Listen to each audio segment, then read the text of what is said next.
کبھی کبھی موت کے ایک قدم قریب جانے سے زندگی کی اصل قیمت سمجھ آتی ہے۔ شہر کے ایک پرہجوم کونے میں ارہم نام کا ایک نوجوان رہتا تھا۔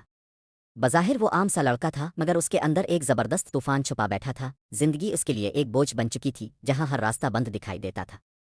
امتحانوں میں ناکامیاں، گھر والوں کی توقعات اور معاشرے کی سختیاں سب اس کے اندر زنجیریں ڈال چکی تھیں۔ وہ اکثر سوچتا تھا کہ کیا اس کی زندگی واقعی اتنی بے معنی ہے؟ کیا اس کا وجود صرف دوسروں کی مرضی کے لیے ہے؟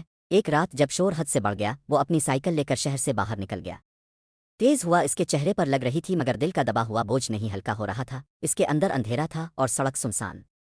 اچانک سائیکل کے بریک فیل ہوئے اور ارہم ایک گہری کھائی کے بالکل کنارے جا گرا۔ صرف چند انچ کا فاصلہ تھا، ذرا سا پسلتا تو موت اس کا مقدر تھی۔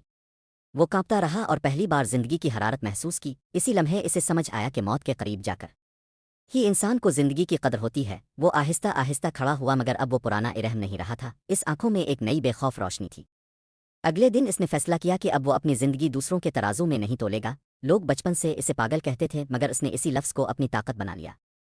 اس نے فیصلہ کیا کہ وہ اپنے رنگوں سے اپنی دنیا خود بنائے گا۔ ارہم نے قلم اٹھایا، رنگ ملے اور اپنے اندر چھپی آزادی کو کینوس پر بکھیر دیا۔ سماج نے اسے روکنے کی لاکھ کوشش کی، مگر اب اس کے اندر ایک آگ تھی۔ وہ جانتا تھا ہر انسان کے اندر ایک قیمتی جوہر ہوتا ہے۔ وقت گزرتا گیا اور اس کی محنت ایک دن چمک بن کر سامنے آئی۔ اس کی پینٹنگز شہر کی بڑی آرٹ گیلریوں کی زینت بننے لگیں۔ وہ ناکام نہیں، اب ایک عظیم فنکار بن چکا تھا۔